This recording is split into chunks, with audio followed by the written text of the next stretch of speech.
एका व्यक्तीचं लग्न झालं. वाजत गाजत त्याने आपल्या बायकोला आपल्या घरी आणलं.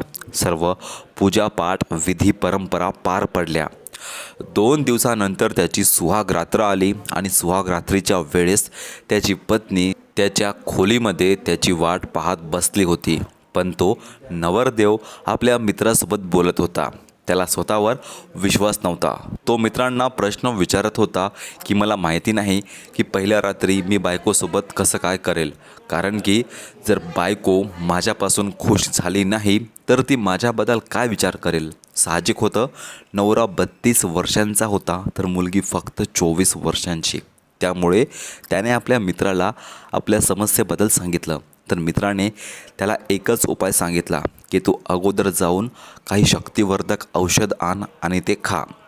त्या गोळ्या खाऊन तू आपल्या पत्नीजवळ गेला तर पहा की तू काय करशील. अशामध्ये तो मुलगा नवरदेव आपल्या मेडिकलवर जाऊन काही शक्तिवर्धक गोळ्या विकत आणतो आणि एक गोळी खायच्या नावचं 3-4 गोळ्या खाऊन आपल्या बायकोकडे गेला. यानंतर त्याने त्या मुलीसोबत अशी काही अश्लीलता केली. ती रात्र त्या मुलीची सर्वात भयंकर रात्र ठरली. आणि तेवढंच नाही, सुहाग रात्रीच्या फक्त 4थ्या दिवशी ती मुलगी मृत्यूच्या दरवाजावर उभी होती आणि तिची मृत्यूसुद्धा झाली. असं कोणत्या प्रकारे त्या मुलाने त्या मुलीसोबत संबंध स्थापित केले, काय अवस्था त्या मुलीची झाली होती, हे ऐकून तुम्हीसुद्धा हैराण होणार आणि विचार करण्यास भाग पडाल की एक सुशिक्षित व्यक्ती जो की इंजिनियर आहे असं कसं काय करू शकतो. तर सर्व काही प्रकरण जाणून घेऊया. पण त्या अगोदर तुम्हीसुद्धा आपल्या या यूट्यूब चॅनलवर नवीन आहात तर आत्ताच सबस्क्राईब करा आणि हा व्हिडिओ शेवटपर्यंत बघा. तर ही घटना समोर आली आहे बिहारच्या मोतीहारी जिल्ह्याच्या दरपा पोलीस ठाण्याअंतर्गत असलेल्या तीनकोनी गावातून. तीनकोनी गावामध्ये नितीन ओमर नावाचा एक 32 वर्षांचा तरुण मुलगा आपल्या आई-वडिलांसोबत राहायचा. नितीनला 3-4 बहिणी होत्या आणि सर्व बहिणींचं लग्न झालं होतं. फक्त मागे राहिला होता नितीन. आणि शेवटी त्याला एक नोकरी मिळाली आणि आता नितीनचे घरचे लोक त्याचंही लग्न करण्यासाठी निघाले होते. त्याने 3-4 मुली पाहिल्या आणि शेवटी त्याला मोहिदीपूर येथील कोमल प्रजापती नावाची फक्त 24 वर्षांची सुंदर मुलगी आवडली.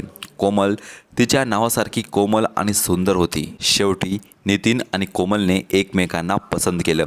ह्या दोघांनी एकमेकांसोबत लग्न करण्याचा निर्णय घेतला.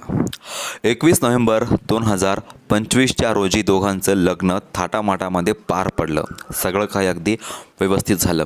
कोमलबद्दल सांगायचं म्हणजे तिला आई वडील नव्हते. मोठ्या भावाने आणि वहिनीने तिला लहानाचं मोठं केलं, शिकवलं आणि तिचं लग्न लावून दिलं. अगदी पोटच्या लेकीसारखं त्या दोघांनी तिला मोठं केलं होतं. शेवटी तिचं लग्न लावलं. आयुष्यभराची सर्व कमाई त्यांनी कोमलच्या लग्नावर खर्च केली होती. हे सर्व झालं आणि शेवटी नितीन आपल्या बायकोला आपल्या घरी नेतो. घरी नेल्यावर त्यांची ज्या पण परंपरा पूजा असते ह्या सर्व पार पडल्या. 2-3 दिवसानंतर त्यांची सुहाग रात्र होती. त्या रात्री नितीनला स्वतःवर विश्वास नव्हता. तर दुसरीकडे त्याची बायको त्याची वाट पाहत बसली होती. पण नितीन आपल्या मित्रांना फोन करतो आणि म्हणतो की मला माहिती नाही की पहिल्या रात्री काय करायचं असते. मी आजपर्यंत कोणत्या मुलीच्या जवळ गेलो नाही, त्यामुळे तुम्ही मला समजून सांगा की मला काय करायला पाहिजे. त्यावेळेस नितीनचे मित्र त्याला म्हणतात की तू एक काम कर, तू मेडिकलवरून शक्तिवर्धक औषध आण आणि त्या गोळ्या खा. त्याला फक्त एक गोळी खायला सांगतात, पण हा मूर्ख 3-4 गोळ्या खातो आणि गोळ्या खाऊन आपल्या बायकोजवळ गेला. लग्नाच्या अगोदर नितीन कोमलसोबत अनेकदा चांगल्या प्रकारे बोलत होता. पण लग्नाच्या सुहागरात्रीच्या त्या वेळेस नितीन कोमलला एकही शब्द बोलत नाही. एकदम जनावरासारखं तिच्या अंगावर जाऊन पडतो. तिला विचारत नाही की कशी आहे किंवा आज काय करायचं की नाही करायचं.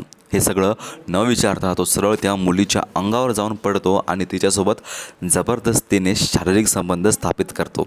मुलगी पण काही म्हणत नाही, कारण की तो तिचा नवरा होता आणि जर नवऱ्याला पहिल्याच वेळेस असं काही म्हटलं तर तो आपल्याबद्दल काय विचार करेल अशी भावना त्या मुलीची होती. आणि दुसरीकडे हा जनावर त्याचा गैरफायदा घेत होता.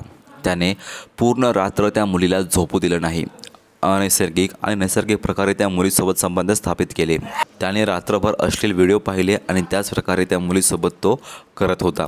सकाळ झाली तरी पण त्याने त्या मुलीला झोपू दिलं नाही. दुसऱ्या दिवशी मुलीची तब्येत थोडी खराब झाली. सर्वांना वाटलं की लग्नाच्या धावपळीमुळे हे सर्व झालं असेल. त्याने डॉक्टरांना बोलावलं, तिथं चेकअप केलं, गोळ्या दिल्या, पण मुलगीला चांगलं वाटत नव्हतं कारण की तिला झोप लागत नव्हती. दुसऱ्या रात्रीसुद्धा असंच त्या मुलीसोबत झालं होतं. त्या मुलीला तिच्या नवऱ्याने रात्रभर झोपू दिलं नाही.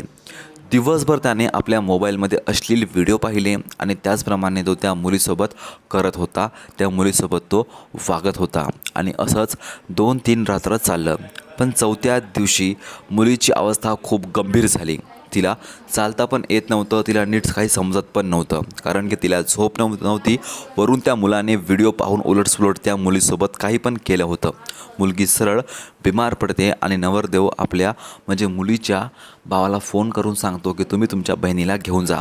इथे आली तशी ही अशीच बिमार आहे. त्यानंतर भाऊ आपल्या बहिणीला तात्काळ एका मोठ्या दवाखान्यामध्ये भरती करतो. त्या ठिकाणी तिचा इलाज चालू असते, पण तिचं वाचणं एकदम इम्पॉसिबल होते. तिच्या रिपोर्ट अजून आल्या नव्हत्या, रिझल्ट यायचा होता. त्यामुळे तिच्या घरचे लोक तिला विचारत होते की बाळा तुझ्यासोबत काय झालं, पण मुलगी काही पण सांगायला तयार नव्हती. शेवटी मुलीची मृत्यू होते आणि मृत्यू झाल्यानंतर रिपोर्ट समोर आल्या आणि त्या रिपोर्टमध्ये खूपच काही भयंकर होतं. त्या नवरदेवाने आपल्या बायकोसोबत नको त्या प्रकारचे शारीरिक संबंध स्थापित केले होते. त्या मुलीच्या योनीमध्ये त्याने अनेक वस्तू टाकल्या होत्या. मुलीच्या योनीमध्ये इन्फेक्शन झालं होतं. मुलगी 4 रात्रीपासून झोपली नव्हती आणि तिच्यासोबत अशा प्रकारची एकदम म्हणजे जनावरासारखं तो वागला होता. त्यामुळे त्या मुलीची अशी तडफडून मृत्यू झाली होती. बाकी तुम्हाला ही सर्व घटना सांगणे म्हणजे कोणाला बदनाम करणे किंवा परेशान करणे नाही. शेवटी नवरदेवाला पोलिसांनी अटक केली आणि त्याच्यावर योग्य ती कारवाई पोलिसांनी केली आहे. तुमचे मत कमेंटमध्ये सांगून आपल्या चॅनलला सबस्क्राईब करा आणि भेटूया पुन्हा एकदा अशाच एकदम सत्य घटनेसोबत.